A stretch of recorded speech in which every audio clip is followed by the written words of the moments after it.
عليكم ورحمة الله تعالى وبركاته. الحمد لله رب العالمين، الحمد لله رب العالمين، والصلاة والسلام على أشرف المرسلين سيدنا ونبينا محمد صلى الله عليه وسلم. bandiraɓe julɓe en calmini dendagal tawtorade ndeɗo jonde eɗen gardina calminade ɗi hono khalifa men ceerno meɗen ceerno Ahmad Tidiane Ba radiallahu anhu. En calmini bandiraɓe ɓe e kuuɓal Allah addi en ɗo hande kadi e oɗo ñalawma baɗaɗo barke garden ɗo ko e jonde alqur'ana. Eɗen ñaagui Allah nde Allah junanta en gurdam ceerno meɗen judden hen o ɓooye dusde en waɗanamo cellal e hattan e semme e jaahi alqur'ani al azim. en ñaago Allah kadi yo Allah yoɓ ceerno meɗen ceerno Alhaji Mouhamadou Saïdou Ba moƴƴere, saabu dendagal ko wawi heɓade ɗo ko sababude makko heɓori kala hunde ko jiiɗa heeɓi e aduna ene waɗi saabu kadi ene waɗi sababu. joni noon sikki ala ndeɗo jonde ko jonde alqur'ana. jonde alqur'ana so jooɗama en mbawa wasde yewtude hen ɓuuri alqur'ana, en mbawa wasde yewtude hen kadi hirjinde ko ene wawa sembinde jinnaɓe ɓe e sukaɓe ɓe e daranade deftere Allah nde, saabu ko ɗum woni himme men, ko ɗum woni darde men, ko ɗum jeeyeten jamma e ñalawma. sa yi ɗiɗo ñalawmaji ene mbaɗe ko ha no ceerno Abdourahmani so udditno konngol nane wirini ko ha bandiraɓe ɓe ɓeydo softude e ko waɗete ko, ɓeyden wallodirde e ko waɗete ko. ɗum ɗo ko ma ndenden ballodiren mbaɗanen ɗum koye meɗen. eyi sen dokki misal to banggue janggingol ngol eɗen jiine waɗi caɗele kewɗe. kala noon moƴƴere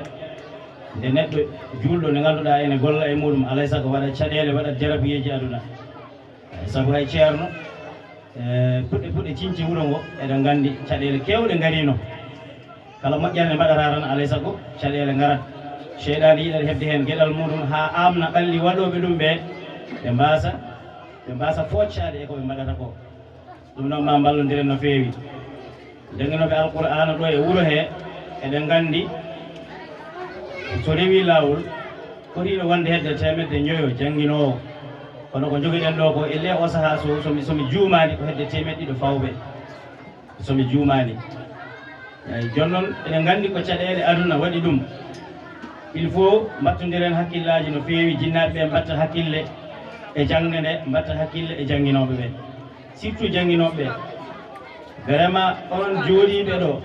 oɗon jangguina ɓiɓɓe julɓe alqur'ana ko onon nde goni jamareɓe l'islam, ko onon goni hande fellanoɓe jihadi l'islam. jihadi hanki wonno ko silameje e gawe, yimɓeɓe ene kaaɓe ene coppodire ene mbarodire pour ha diine daro. caggal ngal dawal ɓenni ko dawal janggingol alqur'ana. nde wonno diine wawa sillude, wawa darade so wona jangde alqur'ana selli dari tabbiti.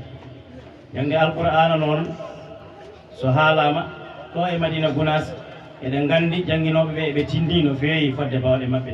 e dikko jinnaɓe ene ñaaga yo tinno mballa jangginoɓe ɓe no jooɗori. ko kalanmi ɗo ko bandiraɓe kaalino ɗum, kono ɗum ɗo sa ƴetti konngol a wawa wasde haalde ɗum. nde wonno aɗa andi ko ɗum caɗele tigui tigui tigui. wa dhakkir fa inna dhicra tanfau lmuminina. nde wonno ko siftin julɓe ɓe, saabu siftingol ene nafa gonɗinɓe Allah. sa wi kadi a haalata ko haalano deƴƴagona mumo mbasa haalde. wadde noon kala ko gonɗen e haalde ɗo wasata taw wonmo ɗemgal mum rewno hen ko siftinde bandiraɓe ɓe. sen kalkiɗi ɗo joni mbaɗen exemple e maçon. maçon totteteɗo bâtiment yo ma huɓere, ko haalde bâtiment o ha timma. maçon onon gandi jogui ko almuɓe de. maçon ne jogui almuɓe, saabu minen baraɓe makko ɓe goni almuɓe makko, par ce que ɓe dawat e makko eɓe liggoɗo. kanko wiyata ɓe mbaɗeni ere oɗo yonti jippoɗe. so kala garduɗo dawde o haalda e mum an a dawani law, on wawi lurdire mum ha usta jobdi mum ni, sababude respectani ere mo ɓe kalduno o.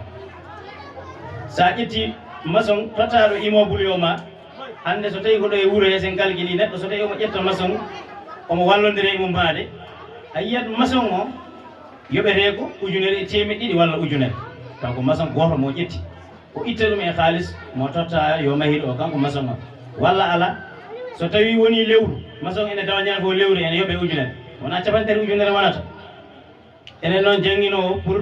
jangguino ɗo almuɓe sappo daña capantere ujunere eɗen gandi weeɓani jiya maçon kadi mine baraɓe makko so dawdi e makko fodde lewru journée 3000 lewru ndu ko heɓa 60 000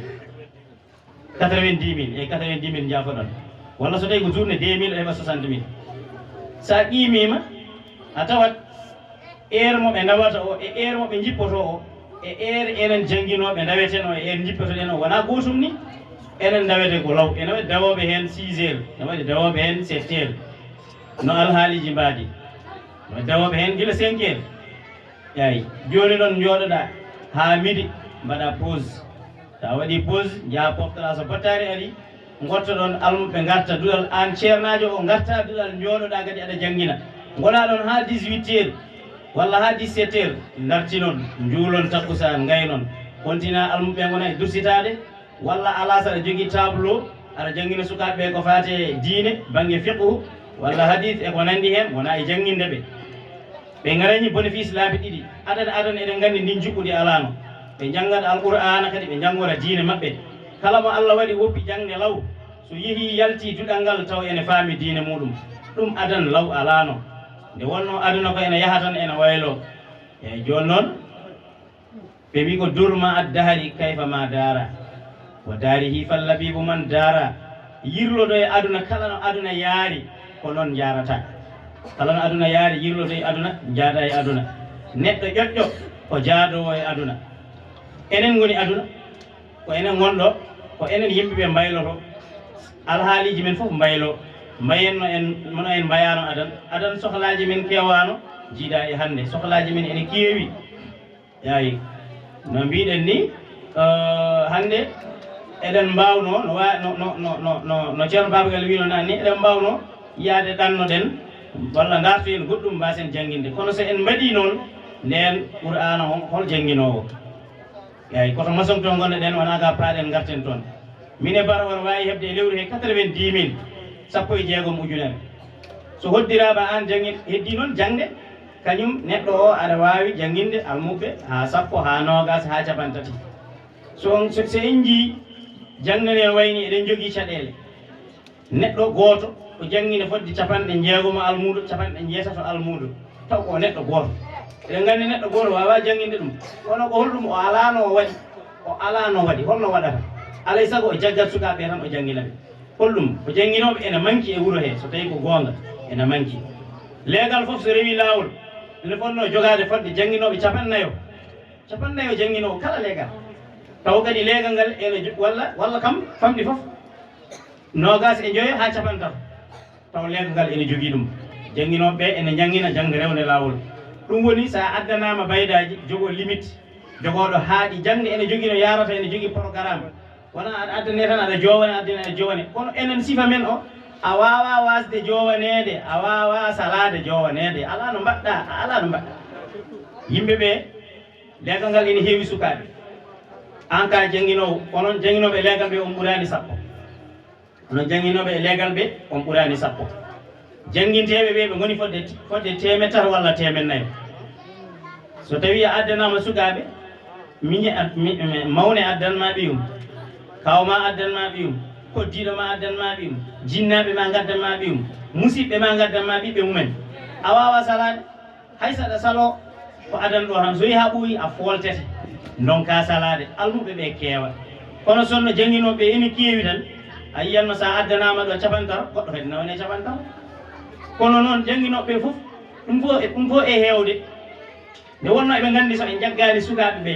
ɓe balli ɓe sukaɓe ɓe ngala to janggoyi ɓe ngala to ɓe janggoyi ɓe jahat e beddaji tan e piice ɗum tagui ɓe nanga sukaɓe ɓe ɓe gona e jangginde ɓe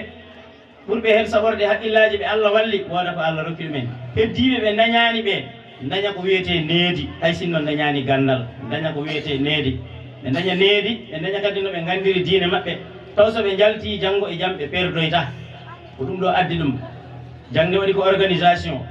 hande aduna o jangguinta ko moyen wawi jangginde kala mo ala moyen a yiɗat no feewi kono a wawa gaynoyde a waɗat hen tan fodde ko Allah wawnuma ko joni noon ko peeje foti ƴettede enen jinnaɓe ma ballodiren no feewi ganden eɗen jogii heen responsabilité mawɗo ay sabu nelaɗo sallllahu alayhi wa sallam wi kullukum ra'in wa kullukum mas'ulun an ra'iyatihi kala gooto e moɗon ko gaynaako gooto fof ko responsabilité gaynatiri mum ko gaynata ko an woni heen responsabilité sa ayni hunde ka lamdeteɗo ko gaynonoɗa ko holno gaynirɗa ɗum holno topitoriɗa ɗum beele a waɗi no mbireɗa a waɗirni walla a waɗirani noon sabu seede mum sa rokki ɗo gaynako jawdi a wi aynanam sa ñande fof aɗa yaaha jofɗe to ha saaha goto a heɓani yaade a ruttitimo toon janggo a tawi dammiri jofani walla ɗiɗi nayyi ɗiɗi jofani holmo lamdotoɗa gaynako an de ɗiɗo dammiri hande ɗi jofani holto ɗi goni kanko haalantama o wima yiɗe mi yiyani ɗi walla ko ɗi majjuɗi walla gila mayruɗa ɗo ñande mayruɗa ɗe mayrumi yiide ko an o lamdoto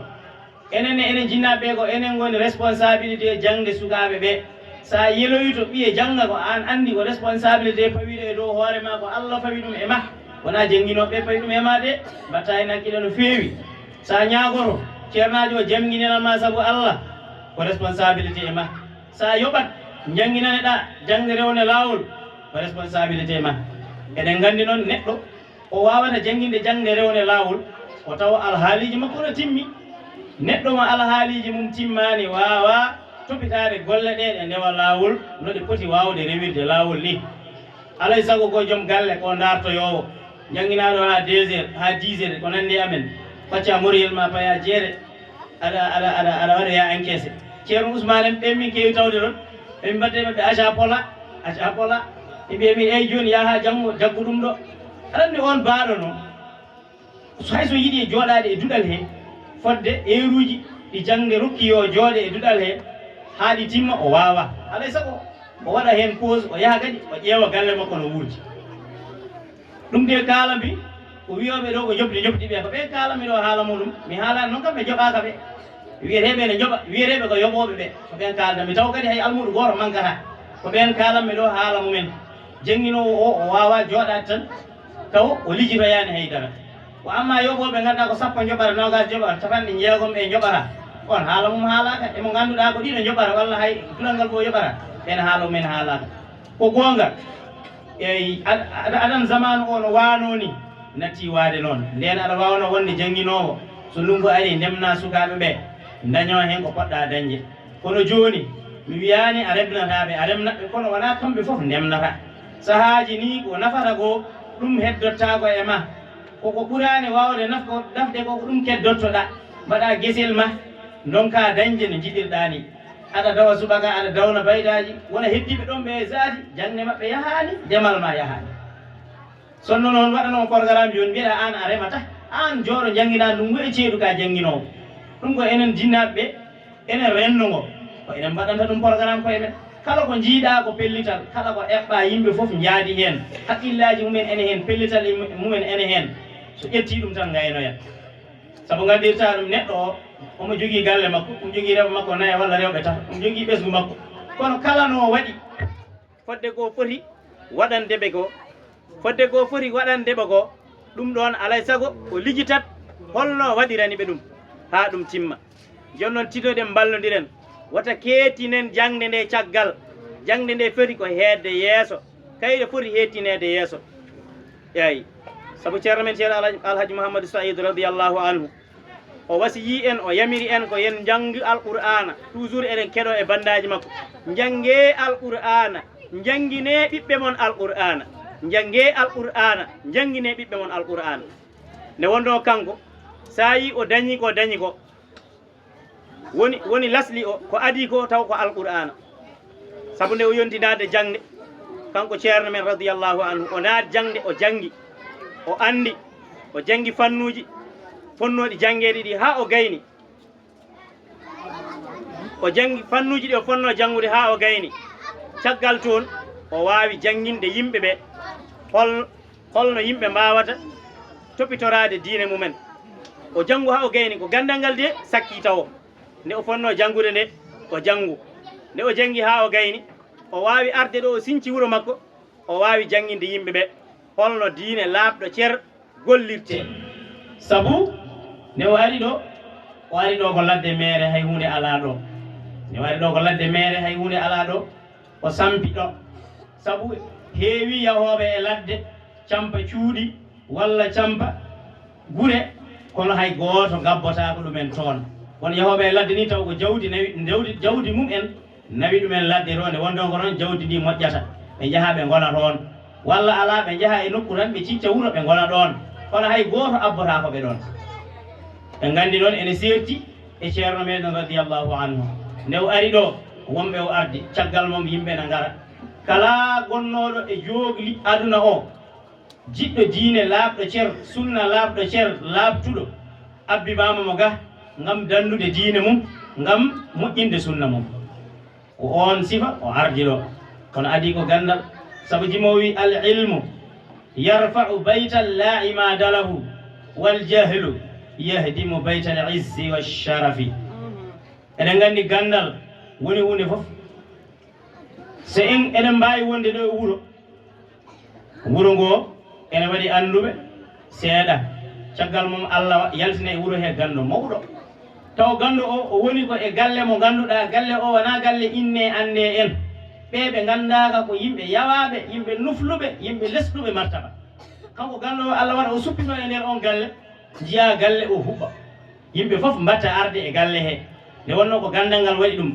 ko gandal ngal abba wona kanko neɗɗo o wona kanko neɗɗo o koko woni e makko ko ɗum yimɓeɓe dartata yimɓeɓe gara e makko omo jangguinaɓe alqur'ana omo jangguinaɓe fannuji gande omo jangguinaɓe omo waajoɓe omo nehaɓe ko ɗum yimɓeɓe gardata e ceerno kono wona hokkede haalis wona huɓɓede to banggue jomum yo dañ haalis ha heewa ala wonno faadare argol e ceerno ko arde e ceerno o walluma e diine ma o walluma e kulol ma Allah o walluma holno jottoriɗa Allah ko ɗum wonno faadare yiiloyade ceerno joni noon kanko gando o galle o mbino ɗen ko galle nufluɗo ko galle nuskuɗo kanko gando o gandal ngal ɓamtimo woni yarfa o baytal la imada lahu woni galle mo ganduɗa ala neɗɗo kettinaɗo e galle o hay goto heptinaka hen hay goto batetake hen hay goto andaka hen ɗum woni la imada lahu wal jahlu yadimo baytal izzi wash-sharafi gandu wona e kanko on gandu mo kalanomi ha hande e nder galle goto kanko gandu o jangi o wawi gandal o andi caggal nde o wawi gandal o jibini ɓesgu walla ala o janginani o jibini ɓesgu mum hay goto jaɓani hen janggude o wadde mabɓe ɓe tambi ɓe jangani ɓe ngala gandal so ɓe ngala gandal kala nde o wirni janggo galle o so tawi gando ala e galle he galle o koko ñifata ɗum woni wal jahlu yahdimu baytal izzi wash-sharafi galle o ko galle teddugal wonno e galle mo ganduɗa ko galle baɗɗo martaba galle gandaɗo garetenoɗo so maayi ɓeeɗa janggani majjere lomto e galle he wona galle o ñifa hay goto arta e galle yimɓe natta arde e galle he nde wonno ko yimɓe ɓe jiilotono ɗon ko joni ala ɗon ɗum waɗi gandal ko hunde wande fayida sa en ñi ceerno men yimɓeɓe gabbimamo ga waliyagal ngal ga moƴƴereji ɗi Allah waɗanimo e kawisaji ɗi Allah waɗanimo e moƴƴere nde Allah mofti e makko ga ɗum ɗon taw o gandal ngal adi koma o jangi taw haw andi nde jangde yonti nde o janggo haw o wawi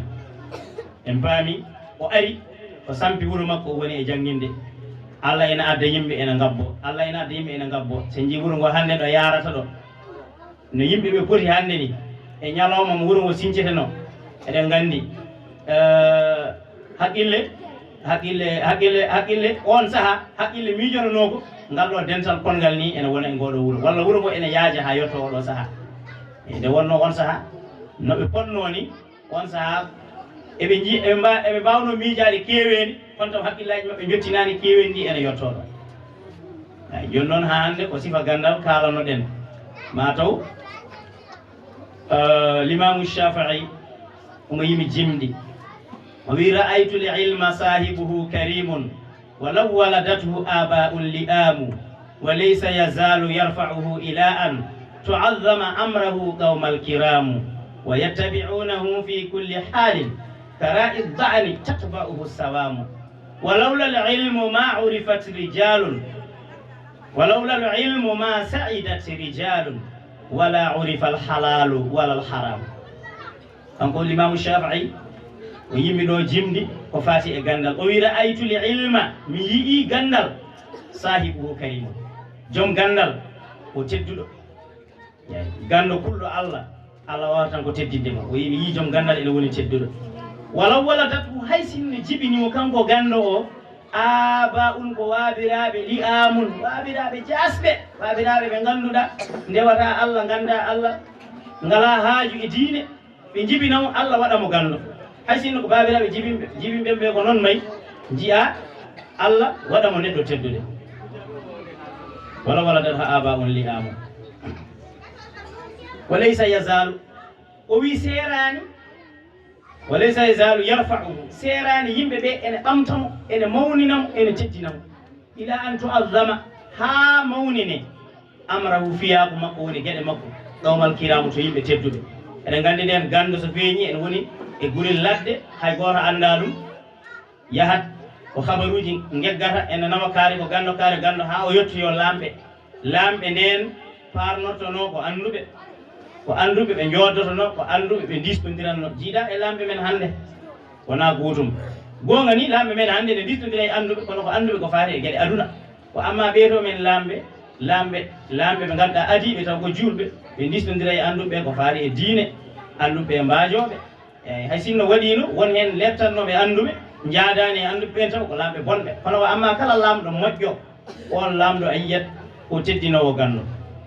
eyyi habaru makko mawnine ha e lamɓe watta teddinede watta waɗanede gueɗe makko baɗɗe fayida wa laysa yazalu yarfa'u ila an tu'addama amrahu kawmal qiyama wa yattabi'unahu yimɓe ɓe hankkandina ndewa e gando fi kulli haalin e kala alhaali kala no way siforade ɓe ndewa e makko ɓay ko gando kulɗo allah omo gollira gandal makko kara iddani ɓe ndewa e makko hono no gaynowo baali tataba'uhu mo ganduɗa ene rewa e mum assawamu sefre baali eɗen gandi ayna koɓe mayni sahaji a yiyan neɗɗo nodda baali mum tan fof gara ndewa e makko ndewa caggal makko kala ko wi ene joguino haaldirta e bajji iɗi paama ɗum ko wiyete ɗo ƴara ko ɗen gueɗe ɗum fof ko hen jeeya saabu ɗi gandinama holno foti waɗede ƴew tan mumantoyil allah kawis allah no baali ndewirta e on ɗon gaynako baali ni jiya yimɓe ɓe ene ndewira e gando o hono no on gaynako baali mo ganduɗa baali e ndewa mum ko hono noon yimɓe ɓe ndewiri caggal ceerno meɗen ceerno alhaji mouhamadou saydou radiallahu anhu hono noon yimɓe gimmori e joogli windere nde fof ngari dartude moƴƴere wonde ɗo nde o wi walawlal ilmu sinno wonano gandal ma saidati rijalun worɓe maletake sa nani noon arabe ne wiya worɓe ko yimɓe moƴƴuɓe waɓɓe fayida ɓe ganduɗa ko joguiɓe nafoore ɓe wiyete worɓe sonno wonano gandal ɓe maletake wala urifa alhalalu wala urifa andete nooka alhalalu ko dagino wala alharamu wona ko harmi ko gandal andini en ɗum ɗo ne dagui ɗum ɗo ne harmi sinno wonano gandal ko harmi e ko dagui wawano serdede ɗum waɗi allah jippini e nelaɗo allah sallllahu alayhi wa sallam deftere alqur'ana nde wiye furqana ko alladi farraga bayna alhaqi walbatili alladi farraga bayna alsidqi walkadibi eyyi qur'ana serni hakkude gonga e fenade ko ɗum wiyete alqur'ana eyyi mataw noon mi anda waktu o so tawi heedi dartinen ɗo eyyi assalamu aleykum wa rahmatullahi taala wa barakatuh so nan waktu o ene ɓittino en ene ɗeɗɗi en ma en jokkanno seeɗa kono noon nde wonno kala ko haala ko faati e alqur'ana ko faati ɗiɗo ñalomaji yonata hada assalamu aleykum wa rahmatullahi taala wa barakatuh